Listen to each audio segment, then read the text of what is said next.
বিজেপির B team number 1 দিল্লির গদ্দারেরা তারা গেছে প্রধানমন্ত্রীর কাছে। বিজেপির বি টিম গদ্দার নাম্বার 2 তারা গেছে মুখ্যমন্ত্রীর কাছে। বিজেপি নেতাদের দুয়ারে দুয়ারে ঘুরছে। আর বাংলার প্রকৃত বিরোধী কণ্ঠ, মানুষের কণ্ঠ মমতা বন্দ্যোপাধ্যায়ের তৃণমূল কংগ্রেস আজ বাঁকুড়া জেলার গঙ্গাজল ঘাটিতে মৃত আশা কর্মীর পরিবারের পাশে, গ্রামবাসীদের পাশে, আশা কর্মীদের সমস্যার প্রতি সরকারের দৃষ্টি আকর্ষণ করতে তৃণমূল কংগ্রেস গেছে আজ এই বৃষ্টি মাথায় করে বাঁকুড়ার গ্রামে। আমি আবার বলছি, দিল্লিতে বিজেপির যে দালালরা, বেইমান টিম, বিজেপির বি টিম নাম্বার 1 কয়েকজন সাংসদ তারা গেছেন প্রধানমন্ত্রীর কাছে। বিজেপির বি টিম নাম্বার 2 বিধানসভার গদ্দাররা তারা গেছে মুখ্যমন্ত্রীর কাছে। অর্থাৎ নিজেদের অস্তিত্বের সংকটে, নিজেদের সেটিংয়ের জন্য, নিজেদের স্বার্থে, নিজেদের অঙ্ক সাজাতে বিজেপি নেতাদের কাছে কাছে ঘুরছে।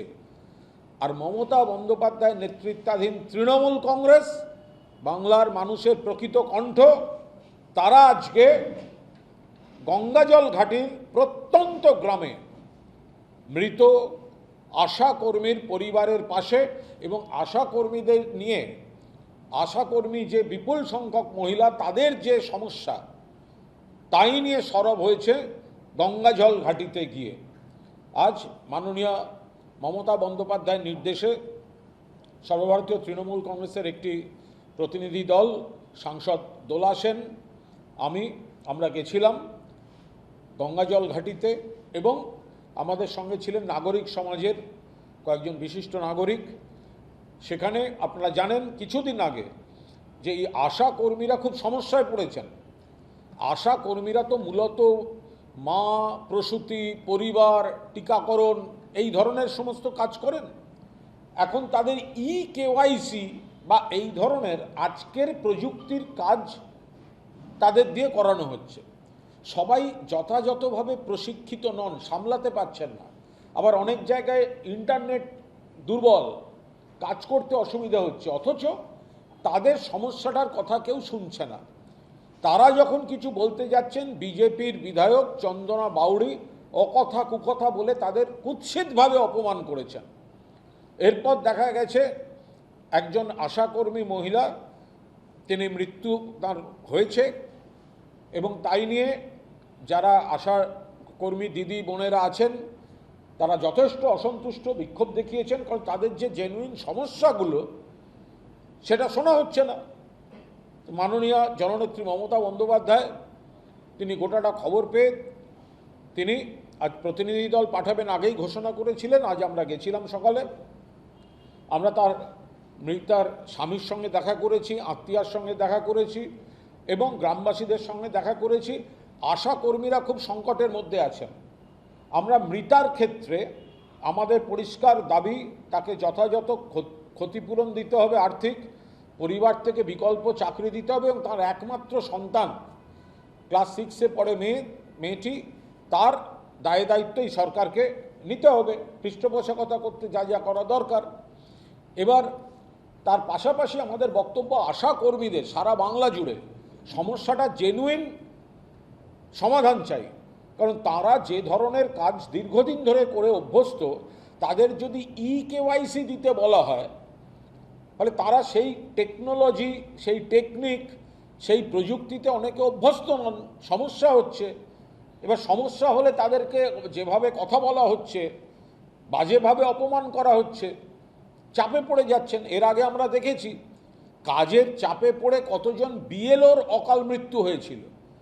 তাই রুম্পা মণ্ডল, যিনি আশাকর্মী মৃত্যু হয়েছে, তার পুনরাবৃত্তি যাতে না হয়। মমতা বন্দ্যোপাধ্যায় যখনই ঘোষণা করেছেন টিম যাবে, তখন থেকে ওখানে সরকারি প্রশাসন তাদের বলছে ঠিক আছে, কারণ আমরা তো আগেই বলে দিয়েছি, ওখান থেকেও দাবি উঠেছে দিতে হবে, চাকরি দিতে হবে, টাকা দিতে হবে। কাল তো চাপ সৃষ্টি হয়েছে ওনাদের উপর যে যারা আসছেন তাদের সঙ্গে দেখা করার দরকার নেই, আমরা এই করার তারা বলেছেন আমরা সেটা দেখছি ইত্যাদি। তো সেসব হুমকি সত্ত্বেও বা চাপ সত্ত্বেও তারা কেউ কর্ণপাত করেননি এবং তাদের পরিবারের ওপর যতই প্রেশার থাকুক তাদের সঙ্গে আমাদের আলোচনা হয়েছে এবং আমরা আমাদের দাবিটা জানিয়ে এসেছি। এবং আমরা সেই সূত্রে আমি আপনাদের মাধ্যমে আবার বলতে চাই, তফাৎটা দেখুন আজকেই কি ঘটছে। আজকে দিল্লিতে গদ্দার এমপিরা, বিজেপির বি টিম নাম্বার 1, তারা প্রধানমন্ত্রীর কাছে যাচ্ছে। বিধানসভা থেকে বিজেপির বি টিম নাম্বার 2 গদ্দার, তারা যাচ্ছে মুখ্যমন্ত্রীর কাছে। বিজেপির দুয়ারে দুয়ারে ঘুরছে। রাজনৈতিক সংকট, বেরোতে হবে। বাইরে এক কথা বলছেন, ভেতরে কিন্তু অন্য কথা বলছেন। বাইরে এক কথা বলছেন, ভেতরে অন্য কথা বলছেন। নানা রকম খবর আসছে তারা নাকি সমস্যা নিয়ে কথা বলবেন। আরে সমস্যা নিয়ে বিধানসভায় একদিন বললেন না, তার জন্য নবান্ন যেতে হয়? আপনাদের তো নির্বাচন করে বিধানসভায় পাঠিয়েছেন বাংলার মানুষ মমতাদির প্রতিনিধি হিসাবে। এখানে বললেন না, নবান্নয় গিয়ে বলছেন।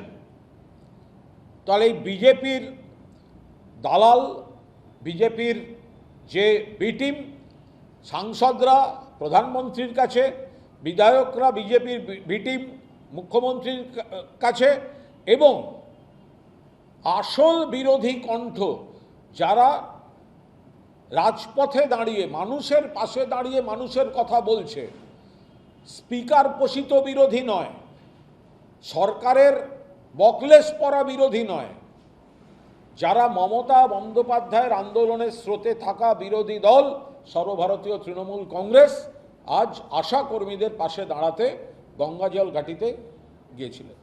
এরা দিশাহারা, এনারা দিশাহারা। এরা এলাকার মানুষের কাছে মুখ দেখাতে পারছে না। যারা আজকে এনডিএর শরিক, যারা আজকে প্রধানমন্ত্রীর কাছে গেছেন, তারা তো বিজেপির দালালি করছে। তাদের কেন্দ্রের মানুষ দেখুন, যারা তাদের বাধ্য করা হচ্ছে, এমন সিস্টেম করা হয়েছে, বাধ্য করা হচ্ছে যে যারা বিজেপি বিরোধী ভোট পেয়ে জিতেছে, এলাকার মানুষকে এরা ভুল বোঝাচ্ছেন, ভুল ব্যাখ্যা করছেন, বিভ্রান্ত করছেন। এরা কোনো না কোনো কারণে একটা ফাঁদে পড়ে গেছেন, ফলে ওখানে থাকতে হচ্ছে। কিন্তু তাদের সিদ্ধান্ত নিতে হবে।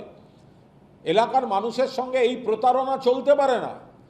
বিজেপি বিরোধী ভোট নিয়ে দিল্লিতে গেছেন, বিজেপি বিরোধী ভোট নিয়ে পার্লামেন্টে গেছেন, বিজেপি বিরোধী ভোট নিয়ে বিধানসভায় এসছেন, আর ঘুরঘুর করবেন বিজেপির কাছে, করবেন বিজেপির দালালি, বিজেপির বকলস পরে ঘুরবেন, এটা তো চলতে পারে না।